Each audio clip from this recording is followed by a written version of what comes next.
Gnostic Church of Christ. We are beginning the read and commentary of our next text in our Codex 7 of the Nag Hammadi Library, titled The Three Steles of Seth.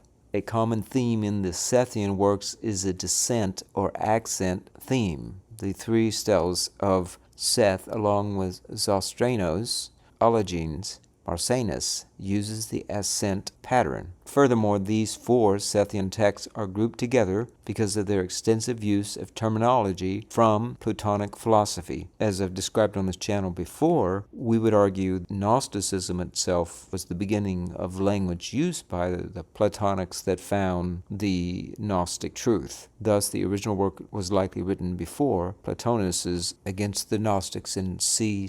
265. Steles are made of brick and stone, and I have a picture of some of those here where there are engravings or writings are put onto the stone. This is what you have, why this particular text is called the Three Steles of Seth. Seth used the three steles to record three doxologies, or hymns of praise. The text is framed as a revelation of Dalsethios, who sees the steles inscribed by Seth. Let's go into the background of Dalsethios, also known as Nathaniel, meaning gift to God, who was a Samaritan religious leader. He was the founder of a Samaritan sect, often assumed to be Gnostic in nature, and is reputed to have known John the Baptist and been either a teacher or a rival of Simon Magus. In this text, we're going to have Zostranos also mentioned. This is a Sethian Gnostic text. It is the first tractate of 2 in Codex 8. That's our next codex that we'll be reading from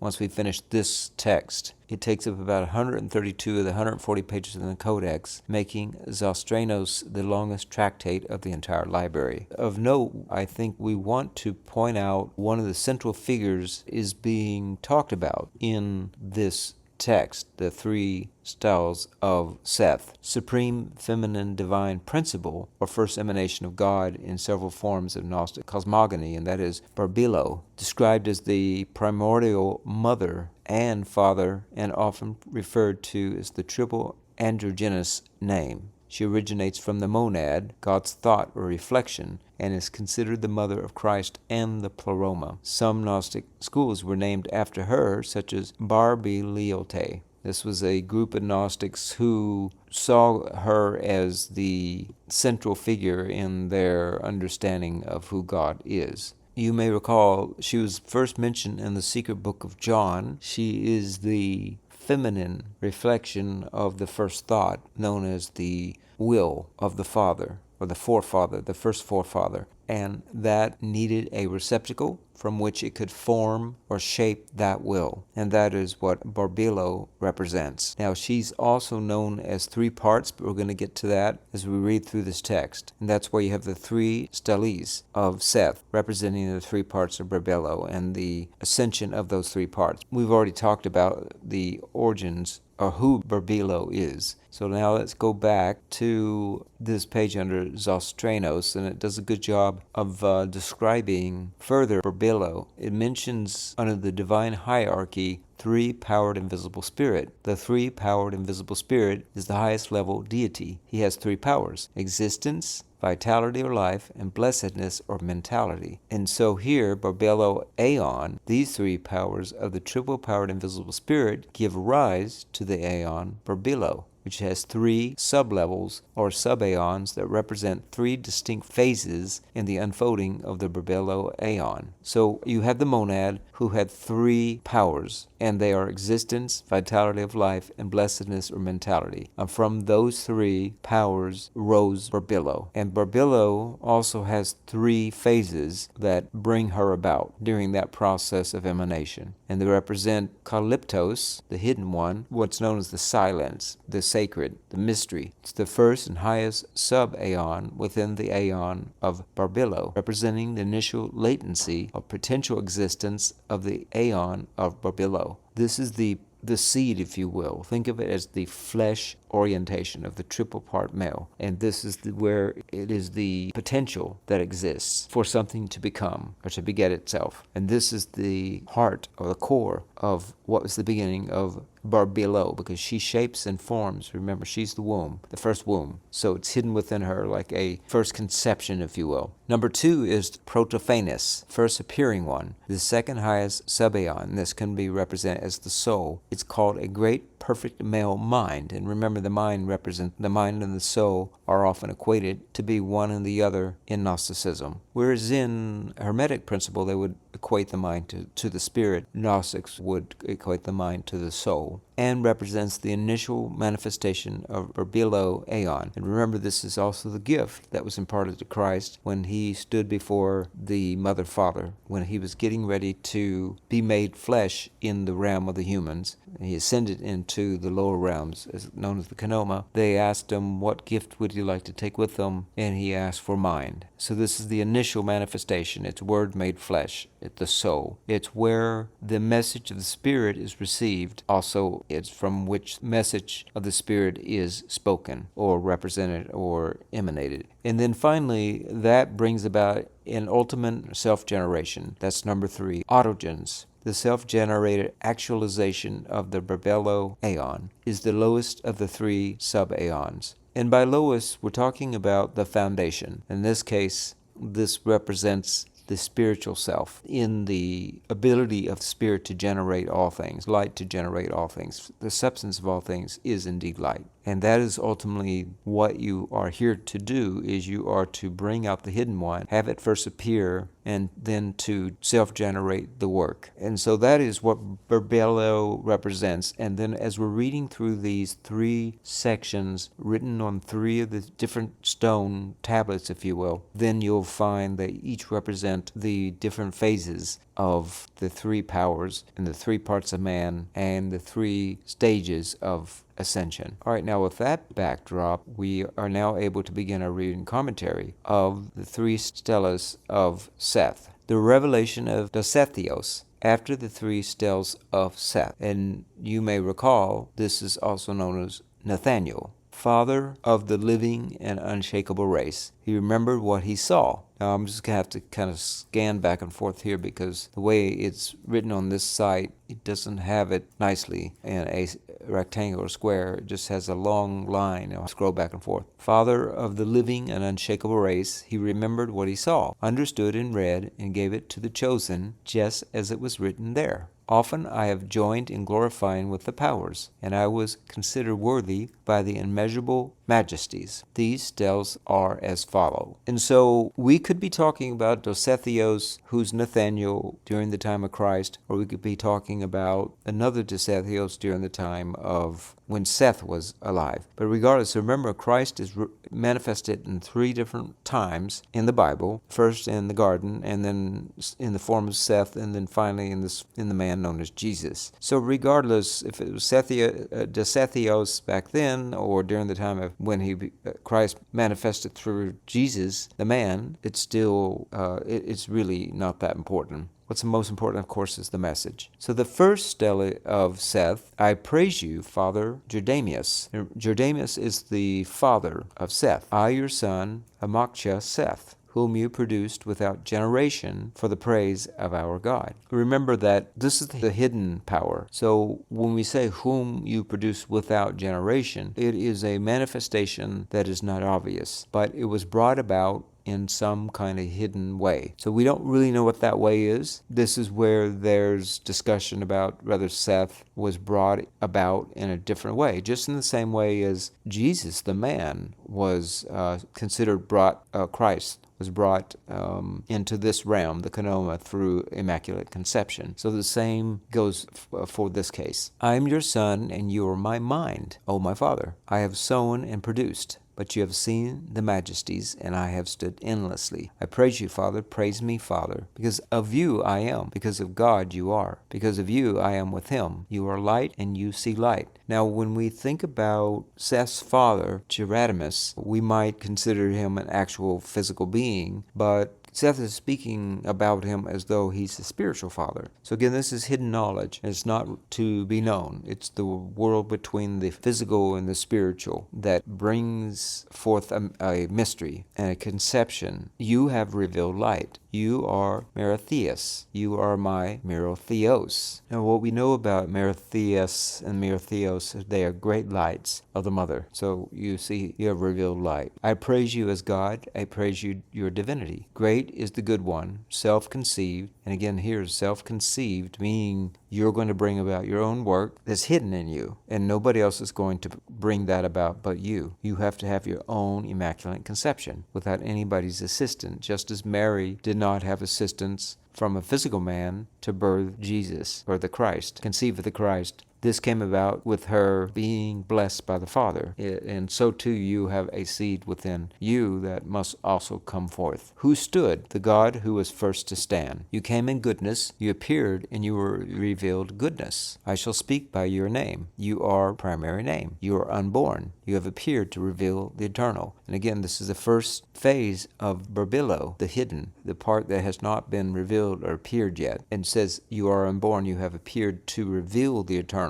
You are who is. So you have revealed those who really are. You are uttered by a voice, but the mind you are glorified. You are powerful everywhere, so the world of senses also knows you because of you and your seed. And this is how you have your power and how the world will know you, through your seed. You are merciful. These are the different attributes you take on to bring forth your manifestation, and from another race. Remembering you're from the higher realms, and it is placed over another race. And what is that other race? Well, it's the physical race. The spiritual self within you has power over the physical self. Now you are from another race, and it is placed over another race. You are from another race. You are different. You are merciful. You are eternal. And so this other race that you are from is your spiritual self. And it's mentioned 3 different times here to remind you in different ways that you are different, and you are not from this realm, but you are from the realm higher, whether it be the Holy Souls realm or the Pleroma. You are placed over a race. You made all this increase because of my seed, and you know it is placed in generation. But they are from other races. They are different. They are placed over other races. They are placed in life. You are Merotheos. I praise its power given to me.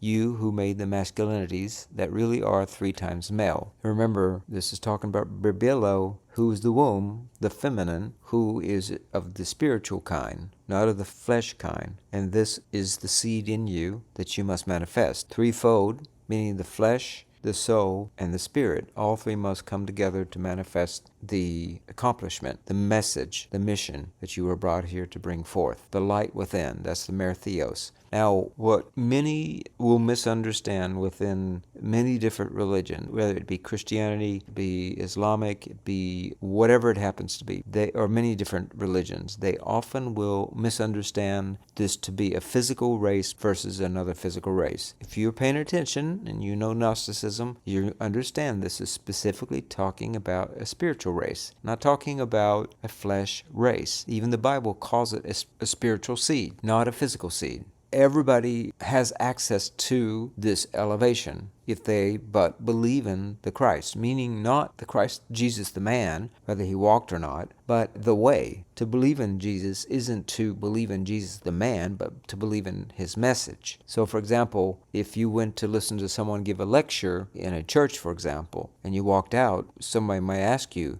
do you believe in Reverend so-and-so? They're not asking you to believe in that Reverend. Did he exist behind the pulpit? But do you believe in what he said behind the pulpit? So when we talk about believe in Jesus, we're talking about we believe in the message that Christ brought about the way and the light and the truth that leads to eternal life. That's what we're talking about. And so that way is a spiritual way. You who made the masculinities that really are 3 times male, who were divided into 5, who were given to us in triple power. And remember, there was the 5 primary fundamental powers. But I can't recall all of them right now, but they're listed in Secret Book of John and also in another Gnostic text that we'll read at a later time, who were conceived without generation. And again, this is spiritual seed. So It doesn't come through Genesis or genes. That's what Genesis means. In fact, Genesis is actually an Egyptian word meaning the genes of Isis. But we're not going to get into that right now. But let's just say that genes represents genetics. That's what Genesis, that word, it represents genetic isolation or genetic manipulation. But at any rate, that's when you got the Lord God in chapter 2 coming in and putting Adam to sleep and taking a rib from him.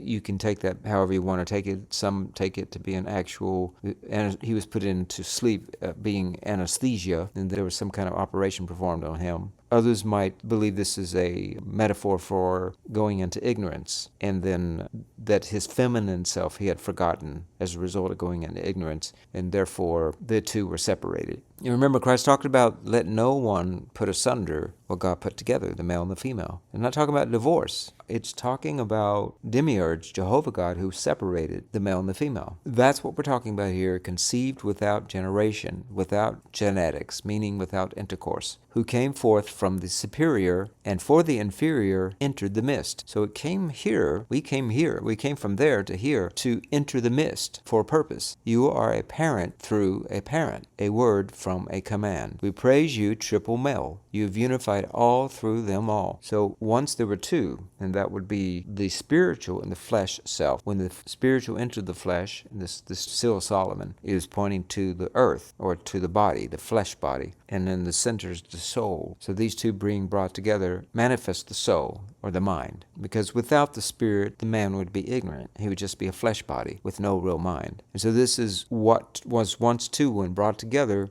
It brought light to the mind, or the gnosis, and that became the third part, and they were unified through them all. You have empowered us. This is Barbelo, you see. She embraces. She's the receptacle. She's the radar dish, picking up the message from on high, the spirit, so that you, the flesh body, can carry forth your message and your accomplishment and do your work here, manifesting the God within, or the Christ within, into flesh, the Word made flesh, your work. You came into being from one. From one you left. You have come to one. You have saved. You have saved. You have saved us. You who are crowned in crown. Now, this is significant because when almost most of the Bible, when Christ even visited, talks about the Father, and it's a very male-oriented teaching, but this is the first real book that really emphasizes the feminine, and Barbelo, who is the part of this whole process of emanation, makes the will of the Father possible. Not only makes it possible, but also allows for the Christ. Because with the feminine, then is possible a third, which is the Christ. And with the Christ, then there can be salvation. But salvation from what? Salvation from ignorance, salvation from this realm. But Christ is not going to save you.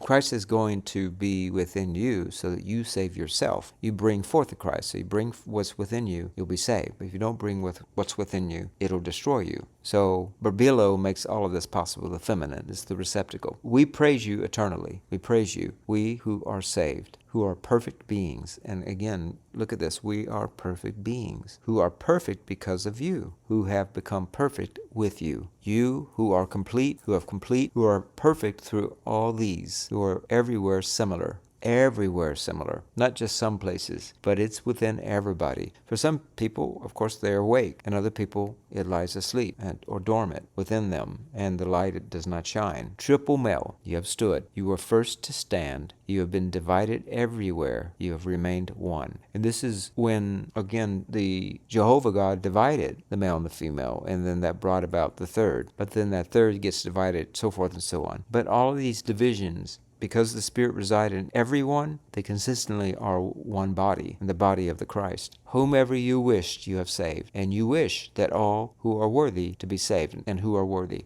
Everybody. You are perfect. You are perfect. You are perfect. And of course, it is talking about Barbelo, but it's also talking about you. Because Barbelo is the part of you that is your mind. And with that mind, you have the ability to receive the Christ. But without that mind, you could not receive the Christ. So Barbelo makes it possible. She's the receptacle. And so if she's within everything and all things emanate from her, then how is it possible that anyone doesn't have Barbelo within them? They are Barbelo. We're all Barbelo. Okay, we're going to stop it there, and we'll pick up on the next section, the second stele of Seth, and then, of course, we'll go into the last section, the third stele of Seth. All right, that wraps it up for now. Thank you very much for watching, and until next time, have a blessed day.